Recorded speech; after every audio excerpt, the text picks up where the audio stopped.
Hi, this is Jan. Today is going to be a little longer session because I'm going to talk about, a 4 to 5 year span and about sharing God's love.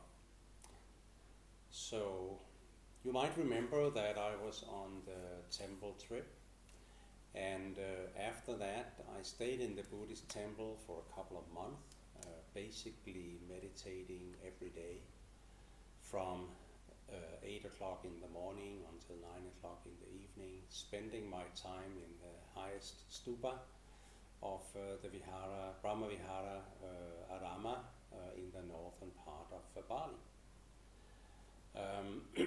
After the Vipassana, I felt a strong need of really cleaning up the mind. And I was doing that over those couple of months and really understanding why everything happened to me, or why everything was happening.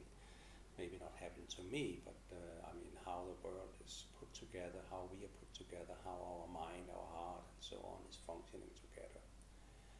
So when I was kind of finished with that, I found a small hotel to live in, and at that time I had also been to Denmark for one time, and was getting acquainted with both the Christian church again. I'm born Christian, but I never really used it, and also the Catholic Church, and I was also directed to look more into other religions like Buddhism, which I was already acquainted to, and go deeper into Hinduism, and which I was also acquainted to but hadn't really lived it, and also going into the Muslim faith. So actually, kind of my journey was starting to show me, or to at least reveal for me, that I needed to know much more about the whole religious part. I needed to know. I was probably what you would call an atheist at the time, and where everything is about, can it be scientifically proven or not, and if not, it's just not valid.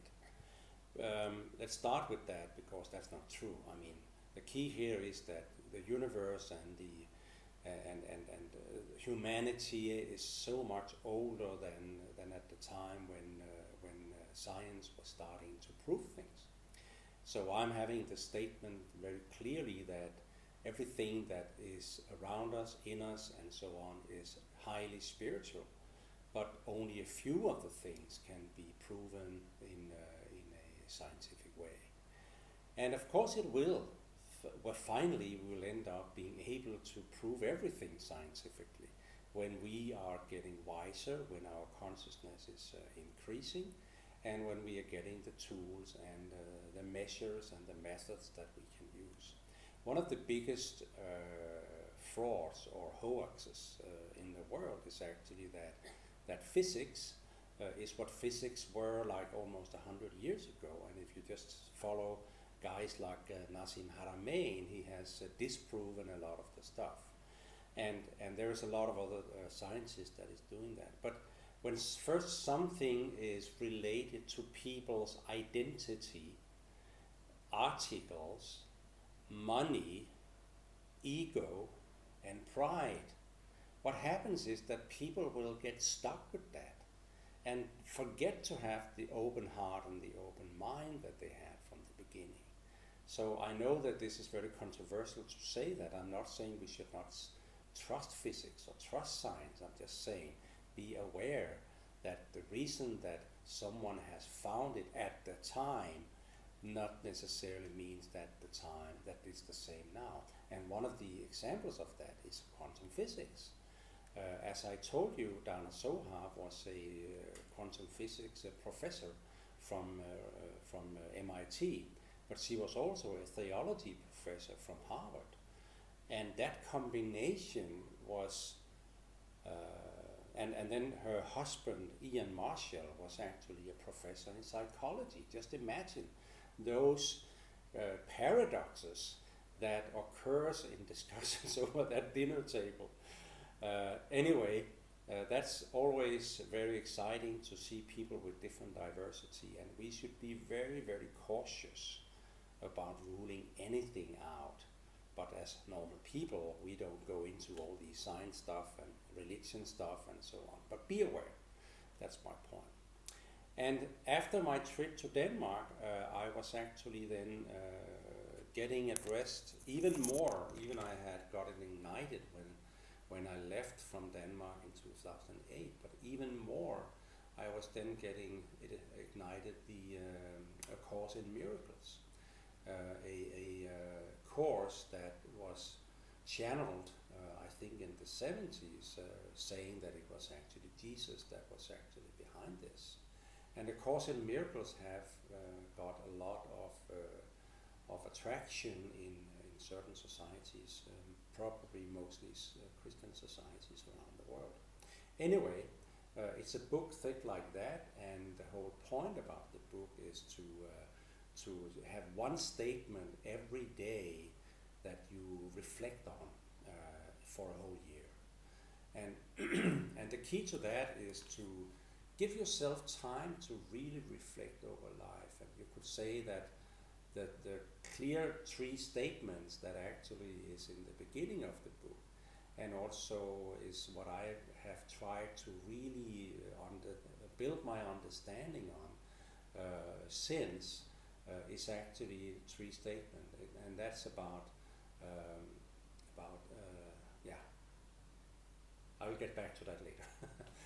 But basically, that book I was getting acquainted with over a 3-month period in Bali.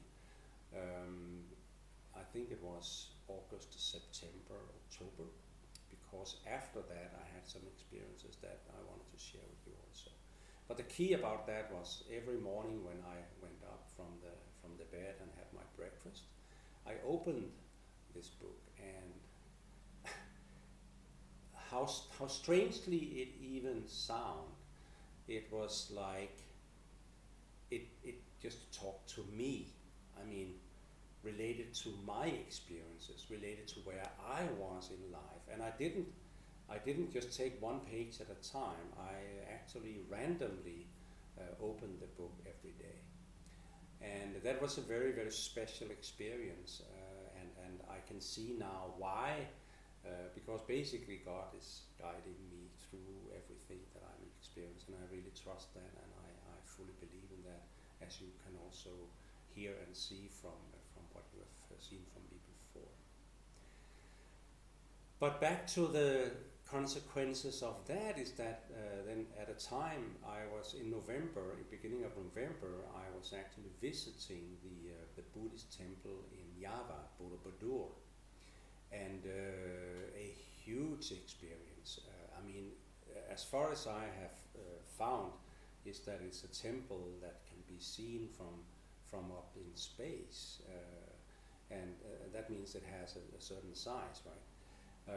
And also I don't know, when I went in there again, I had these strange energy powers entering me, but in a completely different way now at this time. Anyway, then after I come back from Borobudur, I had a feeling that I needed to have 4 or 5 days reflection and meditation time outside the hotel that I was normally living in. And I went to Ahmed. And in Ahmed, I was basically just coming on my bike and my backpack. And I had a couple of days on one hotel, which I was not feeling the energy was right for me there. So I tried to find another place, and I find this amazing place on the hills with a look over the ocean, similar to what I have experienced in Kubu. And I actually was there for 4 nights, 5 days. And my actions there, you could say, was actually to order food from time to time, but apart from that, to meditate and to reflect and to contemplate. And after 2 days, I started getting a notion that I needed to write. And in that period, the last period of those days, I was actually writing down 165 I think it's 165 or 55 messages about how my life would change. And well, you can imagine now that I was kind of ready for the unexpected, but I was told some of the things that I was also hearing from the nun from the Buddhist Temple that told me that I would become a peacemaker. And then suddenly these things about different religions, understanding the differences. I have been reading the Bible several times. I am reading the Bhagavad Gita, the Hindu book. I have been reading the Quran several times, and from what I found now is that everything that relates to the holy or the books of holiness always have to do with love. I mean, love and peace is kind of what is in there. The key is that it can be read in different ways depending on what kind of consciousness and awareness level you are on. And we all know that. I mean, not everyone goes in, for example, in Denmark and ending up as a priest. You have to have a calling, or you have to have a interest, or you have to have something. But for ordinary people, you know, reading Matthew, the Beatitudes, in his letters related to Jesus, is completely different than what it is when a highly spiritual person is reading that. And I mean, that's one of the major things that I found, is that there is so much difference between who we are on our journey, who we were, who we are, who we become, and also, of course, that gives a lot of tension in the world that relates to the polarities that we're trying to convince each other about each other's perception, and that is a part of our learning. It's a part of how do we actually learn in this world. Well, from the school system, of course, from our parents, of course, from our friends and relationships, of course. But what do we learn? We learn most when we go through the experiences ourselves, which makes it become something if we reflect upon it and we are concentrating upon it enough, it becomes wisdom. That wisdom is actually what is brought through different ages and so on. And some of it stays there, and some of it gets ruled out by something else as we get wiser and wiser. But the spiritual journey is part of that also, that the more we are actually able to align ourselves with the overall collective consciousness, the more we start understanding that we actually should be able to have the same basic perception of what life is about. And that's why the religions are there, is that is what they were supposed to help us with. Unfortunately, it's misused in so many cases. It's misused from any of the religions. And there's always radicals and non-radicals and so on. And that's why it becomes extremely distorted. But anyway, back to my story. So I received these messages, and it started, and at the time it was like a fairy tale, right?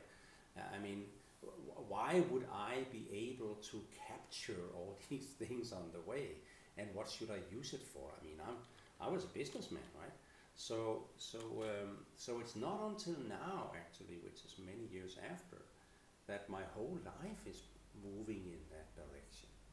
When I was visiting clairvoyants, they started to confirm this also, that one of the things that I was seen to be doing was actually to share oneness and increase of consciousness in the world, and that's basically what I'm doing today. Sharing energy of unconditional love, that's basically what I'm doing today. But at that time, I didn't even know what we're talking about. So my key to that is actually that to share God's love comes in many forms, but first you have to find out well, who are you in that? How does it fit into who you are? How do you capture it? How do you use it? What do you use and what don't you use? And there was a time when actually I was reading everything, and because I thought I had to know it, until a time I realized that if that was the case, my mind would be filled up with a lot of knowledge, but maybe not so much wisdom. So I started just reading it to read it, not necessarily to remember it all the time, and trusted God to guide me into what kind of knowledge I needed for certain things. And that has made life and the journey so much easier, of course. So that was in 2009 and 2010. And then actually I was in Singapore for 3 months, trying to see if I could. I kind of had a drag something dragging me there to try to see if I could make my living there.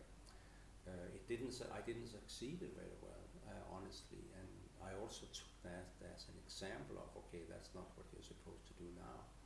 And many of the things I had learned was actually not necessarily very useful in that time. The same happened when I actually went to Denmark in 2011 and was there for 1.5 years. And the same played out there. First of all, my mind had changed so much that just remembering simple things was just impossible. I mean, it was basically like, to be able to fill me up, I first needed to be drained from everything else. So there was a lot of things that I was not capable of. I mean, I still remember there was, when I stood outside my apartment door in Denmark, and I had to remind myself before closing the door, remember the keys, remember your phone, remember your purse. My mind was completely redecorating into something different. And I was there a couple of years. I was working with some highly interesting things, which basically was downloads to me that I could then share, luckily, with someone that was interested and that had the interest in that area related to management consulting and new practice on how to live, how to do business. And that was like a sign for me that there's something here I need to know and learn, but it's not that it's necessarily for me to live from. It's something I have to share with these people, right? So there's different ways of sharing God's love. There's different ways of sharing that, sharing what you get. And so the channeling became a very normal part of me at the time. And I was channeling Jesus, I was channeling Mother Mary, and some of the Ascended Masters as well. Closing this will be just to tell you that then I started the Stars of Peace organization. And in that I had, which is in the description, I have shared a lot of different things from 2013 until 2018, 19 I would say. I was called again in 2016 to start writing and using Facebook as a channel in my own name. And I did, and I started writing prayers of the most amazing. When I read it afterwards, it's like, is that me? No, it's not. It was channeled, right? So it's like a lot of those experiences I've had, a lot of those sharings I was inclined to do, and that's basically also what I'm doing now. It's like I'm sharing things that, first of all, I have experienced it. Second of all, it's relevant. It could be relevant for some people, and third of all, it will open up to something new also. So that was about the sharing of God's love, which in so many forms is possible, and also I'm having. We are sharing also with orphans and with homeless here and so on, and that's kind of what you find on the journey. You find your own humility and your own willingness to want to share with others. Not necessarily because you have enough, but because you have, and you're willing to share with others. That was the session for now, and the last one about all is divinely timed will be in the next couple of days. Remember, please, to like, to share, to comment, and to subscribe. And again, put any questions in that you would like us to answer. And I'm looking forward to see you again. Thank you very much.